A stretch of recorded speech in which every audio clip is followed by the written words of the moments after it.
Welcome back to another video here on Financial Friends. Today we have a brand new video for you and I hope that you are excited for it. If you are new to Financial Friends, thank you so much for clicking on this video. Financial Friends is a community for everything business, finance, and investing related. I am Brendan, the host, founder, and creator of Financial Friends. I hope that you stick around, join the friend group, and you can help learn from everyone who is a part of it.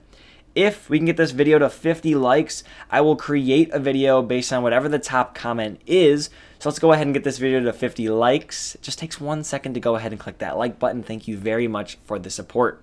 Let's get into the topic of today's video: Disney, the dividend portfolio, and everything under the sun like that.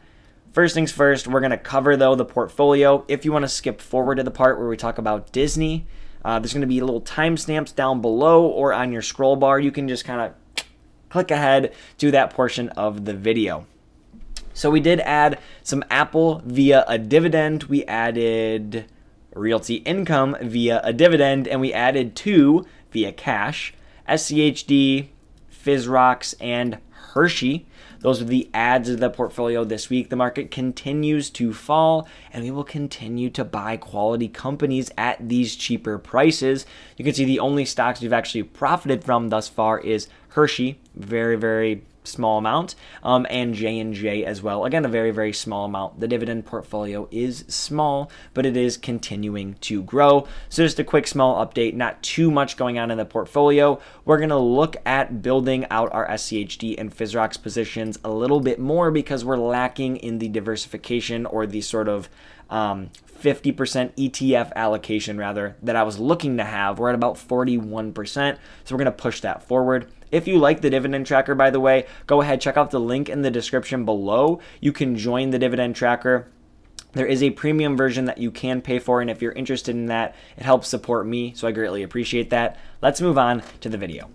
First things first, we want to talk, why did Disney cut their dividend? What was the reason for it? You can see here at the beginning of 2020, all of these companies cut their dividends. The pandemic, Corona, we know this sort of situation by now, a very terrible situation for everybody. Everyone was scared, and quite frankly, so were these companies. With travel, work, right? Actual work, not working from home, but actual work, media parks being Disney, airlines, etc. People were afraid, companies were afraid, and so they cut their dividends to save cash.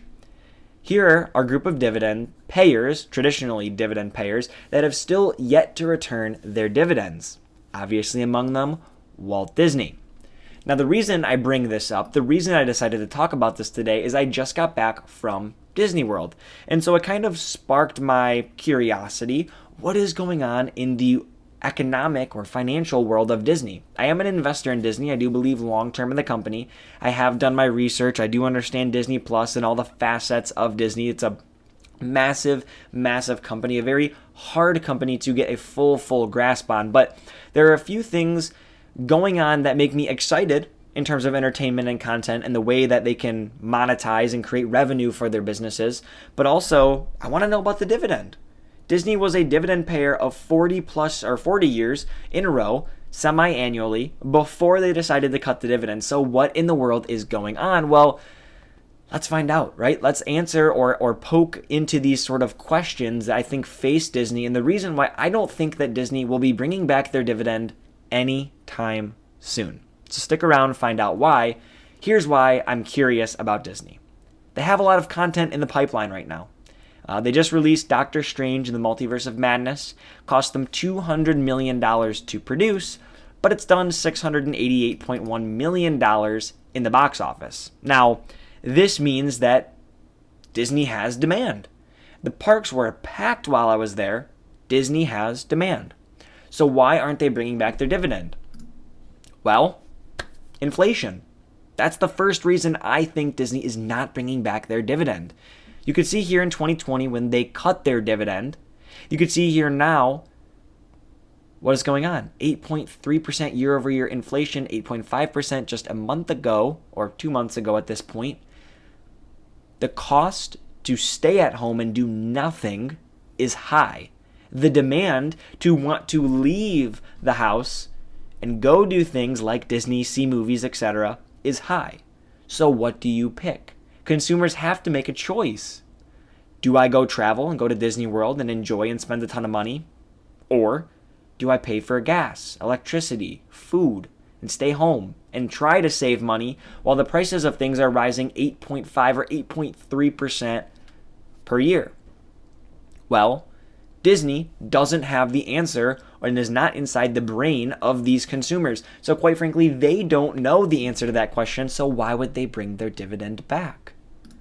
Disney Plus is a growing business. They are continuing to increase the number of subscribers they have on Disney Plus, with the most recent number coming in at 137.7 million subscribers. But the question is, do they pay cash to investors or reinvest in potential future fans, revenue, just an absolute kingdom of people, right, on their streaming service? Would you rather have a 50-cent dividend or a $2 dividend or whatever it would be when it came back, or when it does come back, which I do think it will in the long run? Or do you reinvest into a growing portion of your business that is going to hopefully make a ton of money for you in the future? And I think you lean on Disney Plus. Another question is, when is this going to be profitable? When is it going to be stable? I'm not saying it's not profitable now, but when is it going to be pound for pound a massive part of their business like they want it to be? They want to be a major player in the streaming industry. When does it kind of steady out? When do they realize if this is going to be feasible? Can we reinvest? Can we create new content on the platform? Can we market the platform and pay dividends out to investors? That's a dynamic that I don't think that they have the answers to yet, and another reason why, for now, their dividend will not be returning. You also have parks, another massive part of their revenue stream. They have this reservation system. They're limiting the amount of people in the parks, but we talked about that massive amount of demand, that pent-up demand to visit Disney, to get out and about. Is this big demand that we're seeing a part of post-pandemic surge, or is this stable and here to stay? They don't know. They're capping the amount of people that can show up. Would way more people show up if they didn't cap it? Who knows? Are there still some days where the park is empty because prices are rising and people can't afford to get there? Yes. So there's too much unknown here for them to bring back a dividend. And the last, and I think one of the more complex aspects of this, is their legacy channels that they still have, like ABC. As people get rid of traditional, I have a TV over here, that's why I'm pointing there, but as people get rid of traditional television, do they decide to re-up with Disney? If they watched ABC, if they were a part of the demand for ABC and National Geographic and other massive platforms on cable TV for Disney, and then this in turn, right, drives demand for advertisers to want to advertise on those, and thus Disney or Walt Disney Company makes money. Do those people re-up with Disney Plus? Do they join ESPN Plus? Do they join, I'm at a loss for words, Disney Plus? Do they join Hulu? Do they join Hulu with live TV? I don't know. And this is an ongoing battle for them, especially in the world of sports. If they lose ESPN and this massive demand for sports, which I think is always going to be there, but will it stay on ESPN? And can they transition those people who watch it on AT&T or Comcast, or I should say Xfinity? Can they get those people to join ESPN Plus? They don't have all of the answers yet, and therefore I don't think they will be returning their dividend.